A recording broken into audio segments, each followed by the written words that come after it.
Welcome to the Real Retirees of New Jersey, powered by Liberty Financial Group and Artemis Wealth Advisors.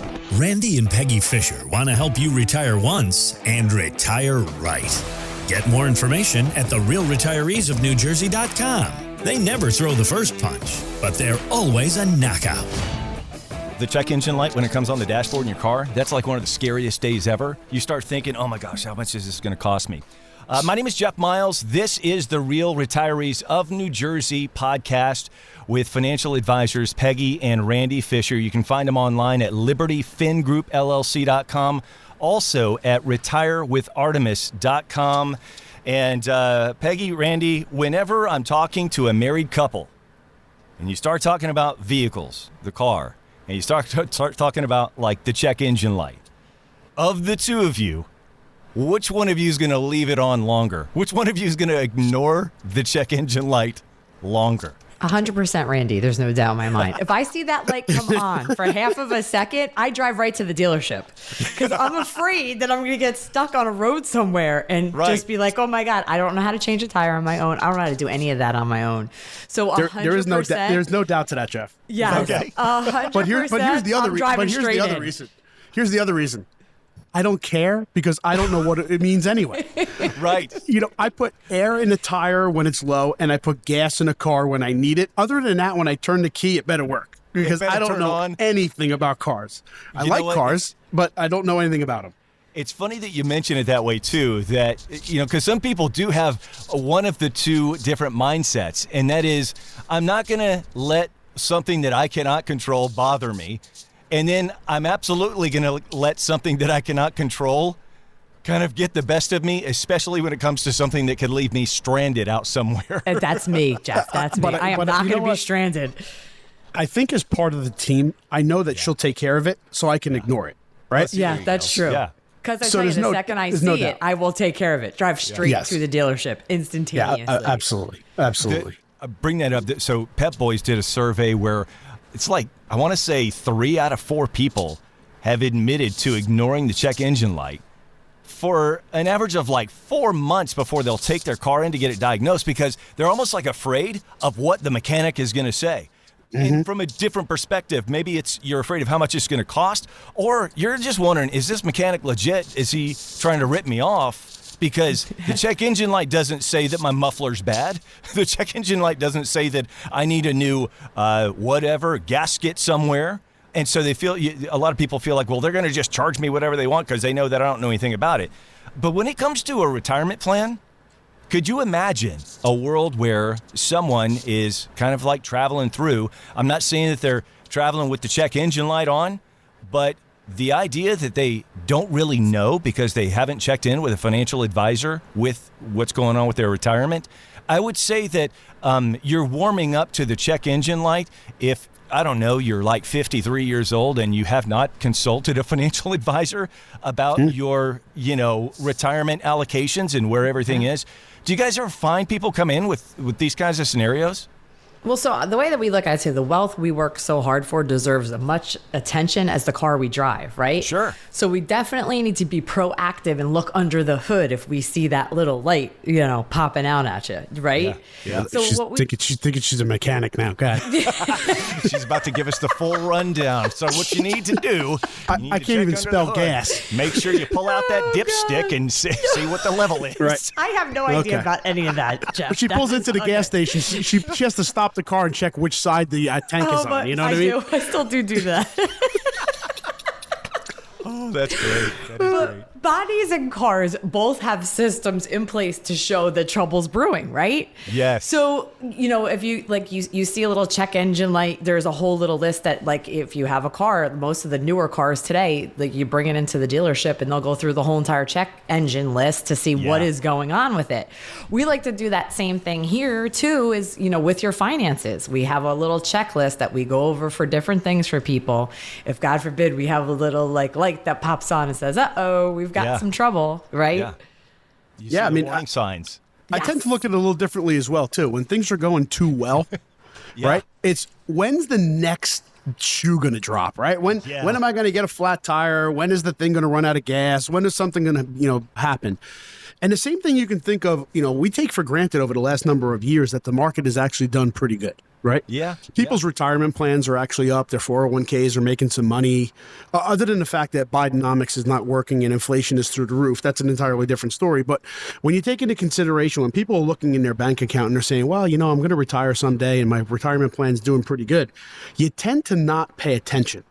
So in the same regard, where the check engine light can come on, if the check engine light never comes on, should you change the oil? Should you, look to put a little water in the reservoir so you can actually clean your window? Right. Should you actually change your wipers once in a while? Because when you get caught in that rainstorm, you want to look out the window or see out the window. All those things you should do for those little checkups. It's no different with your net worth. So think about that. If you have 7 little indicators, or think of 7 indicators in which you can talk about with regard to retirement wealth or, wealth building. First thing is, what is your net worth? Are you heading in the right direction? Or you're accumulating too much debt? Which then you can take into consideration, what's your debt to income ratio? Why is that important? Most people that actually have good credit ratings have a less than 30% debt to income ratio. It's important for lots of different reasons. What is the rate on your credit cards? What is the rate on your mortgage? What's the rate on your car loan? What if you need any of those new loans in the future? Or you want to pay more or less, right? So keeping those things in check, what does it also do? It keeps your cash flow positive for the most part, right? If you don't have more than 30% walking out the door because of your income to debt ratio, it means that you have more or less discretionary income, or you're living within your means, right? Right. Yeah, or another little checklist like protection. Do you have insurance? Do you have wills in place? These are little check boxes like a car. If we go through each little thing, battery, this, that, the next thing, we go through little checklists of things like that as well. We also do, like Randy said, emergency savings, another little check box. Do we have 6 months of expenses? If, God forbid, something happened, I lost my job, something else happened. Do I have that? Here's my next check box to check off. Do we have in place, right, Rand? Absolutely. And during this little, kind of checkup or a little review, and we like to do it every 3 months. Why do we do it every 3 months? Things change. People lose jobs, get jobs. Oh, without a doubt. Yeah. Right? Sending kids to college, jobs. I might have went on disability. There might be a divorce. Somebody may be retiring within 3 years to 5 years. People have come into money. People have needed money. I would probably say over the last 3 months, we've had more clients call us and say, hey, I need to access some money. My kid got in trouble. Yes. I need to access some money. My family needs this. I need to access some money. I have to pay this off.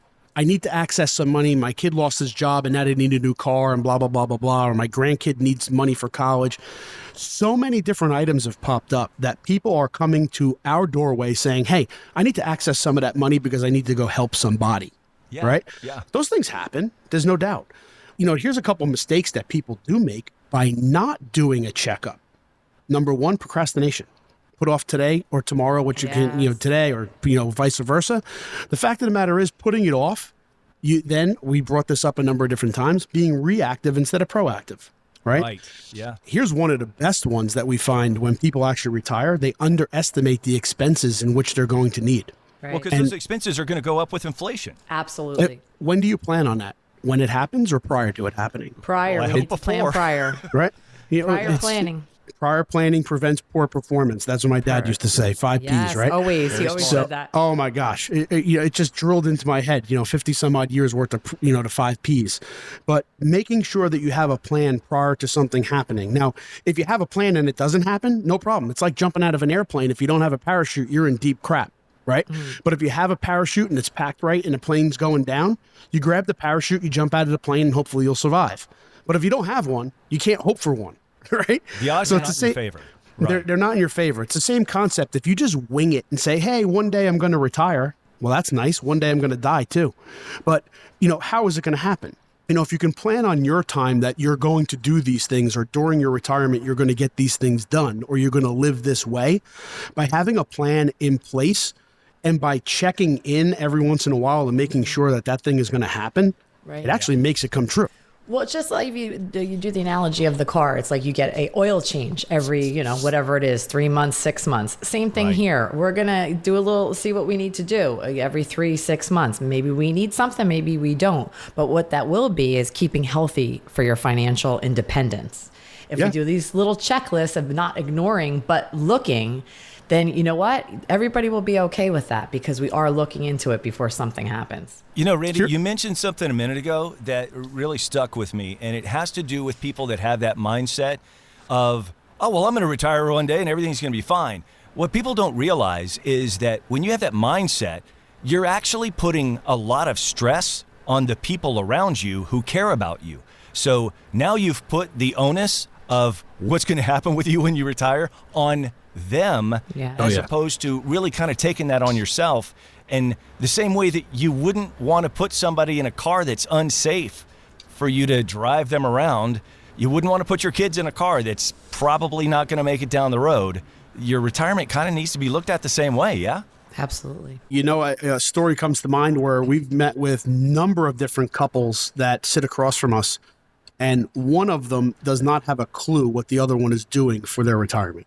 And in a generational divide in which we live in today versus where we were in the past, you know, anybody that was born in the late 50s or 40s, more or less, I hate to say it this way, but the gentleman normally controls the finances with regard to the retirement funds and things like that. And the wife basically keeps the house together and maybe she does the bills. But there's no doubt at least once a day or once a week or once a couple, hours goes by in her mind, and we've seen this and we've had conversations with literally, hundreds and hundreds of individuals. They're always thinking of, God forbid if something happens to my husband, can I do what he did? Or are we going to be okay? Right. And then the other one is, what is he doing in order to make sure that our well-being is going to continue to be well-being? Right. I don't have to worry about it. Or should I worry about it, right? In another episode, we talked about a bubble. What if a bubble happens, but the wife actually doesn't know what the retirement accounts were doing, or a spouse? Forget about wife. If a spouse doesn't know what the other person did with their funds, or what they did not do with their funds that they should have done proactively instead of what?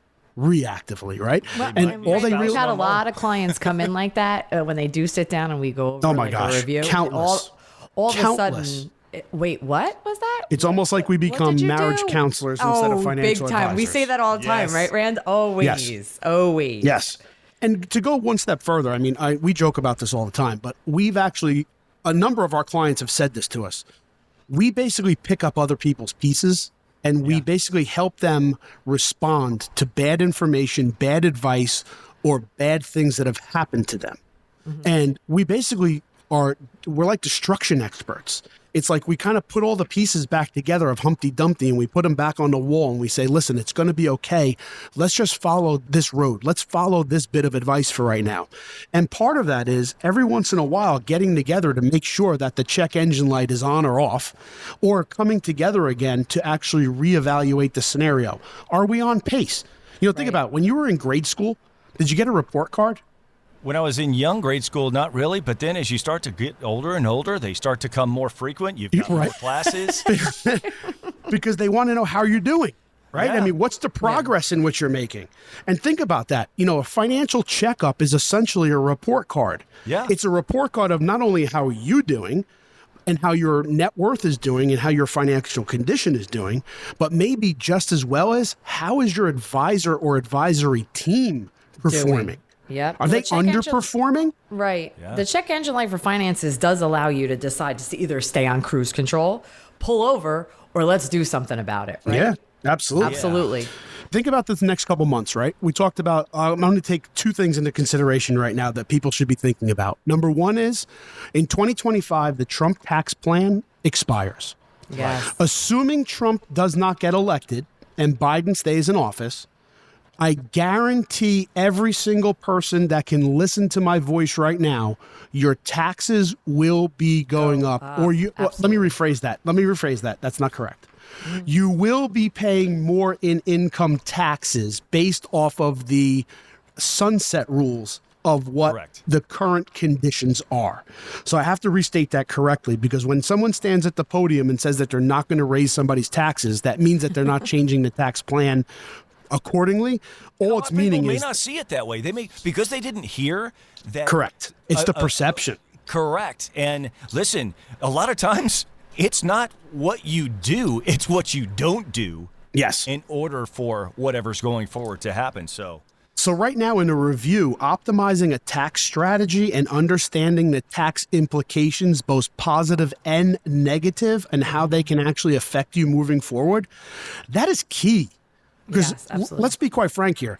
When you do tax planning, that means that you're planning for something proactively to do something to make it happen, right?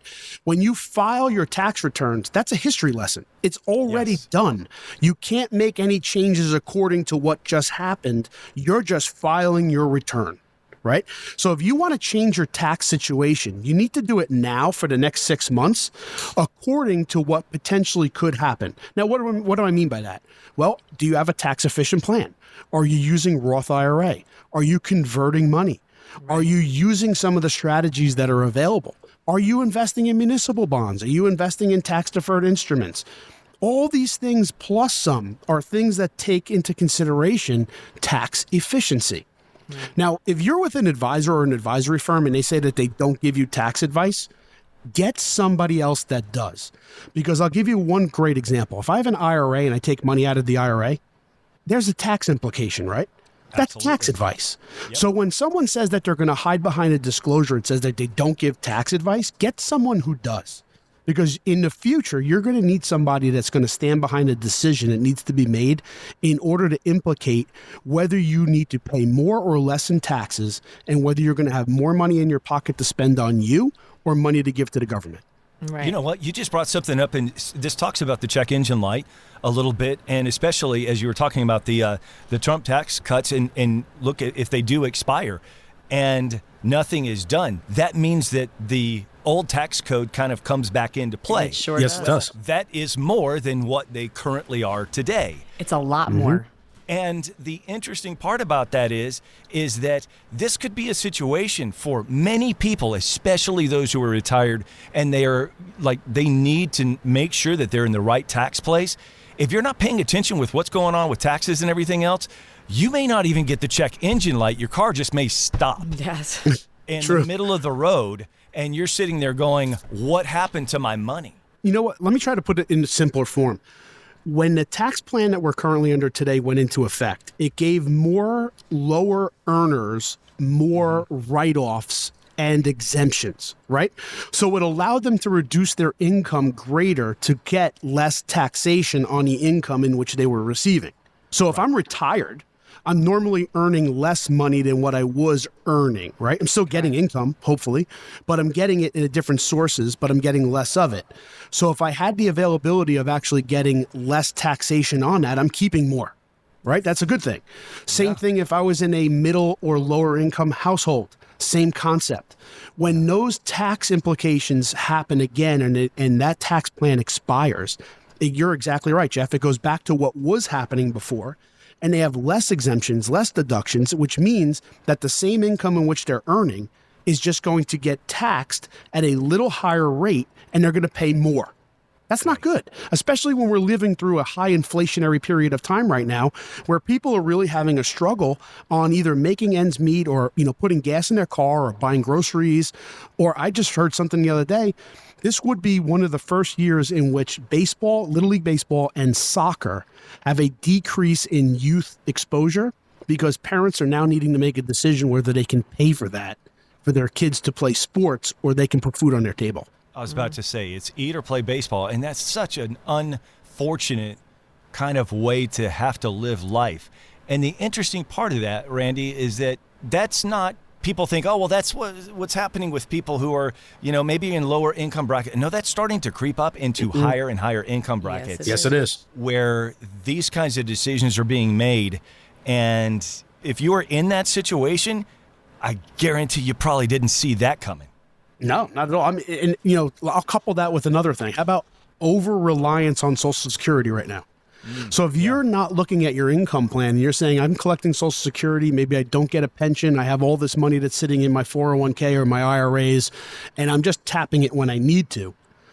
God forbid the Congress changes the laws to Social Security and they deem that you have too much money in assets and they reduce your Social Security because they got to use it or give it to somebody else. And if you think I'm kidding, look it up because it's out there, right? I'd say, that's something that has been kind of creeping around for quite a while. And people ignore it, right? It's one of those things where they don't want to believe it, so they don't think about it. But it's one of those things that are going to sneak up on Americans when they're retired and go, wait a minute, that's not supposed to happen. I paid into this thing for my whole life. Right. Well, that's true. But we also didn't have 10 million more people that actually just came into the country that are now going to need something that's going to be reliant upon what? Taxation. Right. And if the taxes come out of people's pockets and they need to spend it on well-being for other people that are now here, or they send it through Social Security or Medicare, cuts are going to be made someplace. They're either going to have to jack taxes up beyond recognition, or they're going to have to cut something from someplace else, right? And they're going to take it from somebody that says, wait a minute, we've done this calculation. You did pretty well for yourself. You have assets. You're going to be okay, but we got to give it to someone else. What if you're getting 2 checks from Social Security and all of a sudden you only get 1? That's a big difference, especially when you're retired. Like, how do people make that up? Well, just like, taking your car for a checkup, we do checkups with our clients, so they're not going to have to worry about these things. We will eliminate problems by doing checkups and early detection of problems that will come up like this with our clients, in our reviews and our 3-month calls. That way, we're not worrying about crazy things like this. We're preparing. We're getting ready. We're getting ready for that big, bubble, that big burst, that big whatever is about to happen. We will take care of our clients, with talking with them constantly and letting them know about things and keeping focused and keeping them on track. Absolutely. You brought up a great point there again, Peg. Bubbles, right? So we talk about the bubbles that can potentially happen and the market's at all-time highs and things can erupt. Think about all the people that their portfolios, they look at it and they get a statement, and because there's no red on it, they just put a smile on their face and they put it on the side and go, hey, it's not broken. We don't need to fix it. It's in good shape. I'm making money. But how about what are all the different allocations that are within that portfolio? Are some of them more weighted than others? And if that's the case, is it actually creating more risk within the portfolio that it should be? For instance, let's put a number on things. Let's say if I'm in a risk profile and I can only handle a 6 out of 10. But because my investments have done really good and it's overweighted, for instance, right now in technology, my portfolio may be an 8 out of 10. That puts me in a different risk category. So when the market does have a bubble or a reaction or a downturn, my portfolio is going to get hammered beyond what I can handle. The only way to actually fix that is by doing reallocations and rebalancing every once in a while. And by doing that, maybe once every 3 months, once every 6 months at least, we can look at that. Peg, what else do? We peel money off and we put it in where? Oh yeah, we go over when we do our reviews. We look, to see where people have money. Can we take 10% out of annuity, or take 10% from here or 10% from there, and put it in again to an account that is liquid, right? So now we have a little bit more money that we can touch and that we can play with that isn't in that protectionary area, which we know is safe. Now we can take a little bit and now put it into some areas which now we can definitely do something with and use that to, help somebody who wants to make a little money. Everybody likes to say that they buy low and sell high, right? Yeah. How many people actually do it? It's in fact actually quite the opposite. When the market is really cranking, people are like, wow, the market's doing awesome. Let me buy into it. Well, they're buying into it when it's sky high, right? But when the market is the uphill climb. Yeah, but when the market's falling and the sky looks like it's falling and everything's horrible, people are like, I'm not investing right now. What are you, nuts? Right. But that's the right thing to do. And what Peggy just mentioned is when the market actually does have this downturn or there's a negative bubble, we take 10% out of something that has liquidity and we buy when it's on sale. Right. Yeah. That's a different way of looking at it, right? Yep. And the opposite is when things are really going well, we basically take some off the top and we put it on the side for later. Yeah. So we look at it from a standpoint of investments. When they're doing well, we can either buy when they're low and we can siphon off some that's high. And some of the more fixed assets like annuities and bonds and things of that nature, we take some of it off of it. We stick it in the liquidity section. And when things go down, we buy the opportunity. And again, with this caveat, if we don't need it for liquidity, if we don't need it for emergency, and if we don't need it for income. Right? So then we're really maximizing the plan. We're taking advantage of those cycles. So when it's down, we buy it when it's on sale. When it's up, we sell it. That's the smart thing to do. Most people don't take those things into consideration. And if you do look at your portfolio, within a 3-month, 6-month window, there are spots within your portfolio in which you can do that, even within positions, right? Sure. Yeah. So if I have a portion of my position, which is in an annuity versus an exchange traded fund, which can potentially be in blockchain or individual stocks or whatever, each one of those little sectors or individual securities, they're going to perform differently. So there's always going to be an opportunity that you can either peel something off or buy something lower with an opportunity. And the same thing, as Peggy mentioned a number of times, things change, right? Yeah. So do you need the money now versus you didn't need it yesterday? Right. What's changing in your life moving forward? So here's the report card of what we had. Tell me what's going on in the future. What do we need to free up? How are we going to do those so we get no surprises? I think the best way to wrap this one up today is the fact that as we're talking about these things, especially with that check engine light, and, Peggy, you mentioned the part about, how often people change their oil. You guys don't change the oil once a year. You do it every 3 months. Yes. And this is important, especially in times that are changing so quickly like they are right now. Most advisors may not do something where they're looking at your portfolio. They're talking to you about what's going on every 3 months. I mean, it may be a year. It may be, who knows? It's only when you call, is when you find out what's happening with your plan right then. Yep. So absolutely. I love that idea. Listen, if you want more information, if you want to talk to somebody who is going to, pay more attention to what's going on to make sure that everything is allocated properly based off of things that are happening right now, not necessarily from a year ago, you want to reach out to Peggy and Randy Fisher, financial advisors at libertyfingroupllc.com, also at retirewithartemis.com. I'll tell you those once again, libertyfingroupllc.com. and retirewithartemis.com.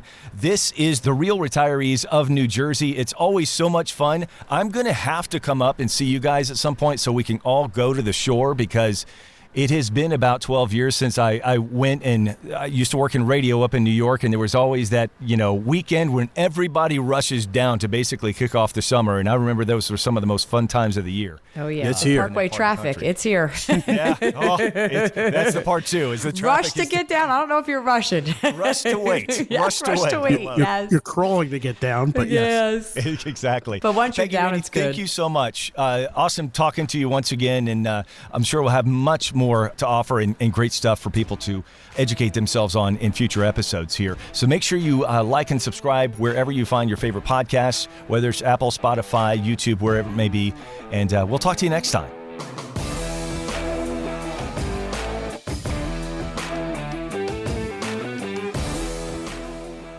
We are an independent financial services firm helping individuals create retirement strategies using a variety of financial and insurance products to custom suit their needs and objectives. Investment advisor services offered through Artemis Wealth Advisors, a registered investment advisor. Exposure to ideas and financial vehicles discussed should not be considered investment advice or recommendation to buy or sell any financial vehicle. Past performance is not a guarantee of future results. Investments can fluctuate, and when redeemed may be worth more or less than when originally invested. Artemis Wealth Advisors is not affiliated with nor endorsed by the Social Security Administration or any other government agency and does not provide legal or tax advice. Please consult with your attorney, accountant, and or tax advisor for advice concerning your particular circumstances. Annuity guarantees rely solely on the financial strength and claims paying ability of the issuing insurance company. By contacting us, you may be provided with information about insurance and annuity products offered through Randolph A. Fisher, insurance license number 9616074, and Liberty Financial Group, LLC, and Peggy Fisher, national license number 189-42003 and 570-5833.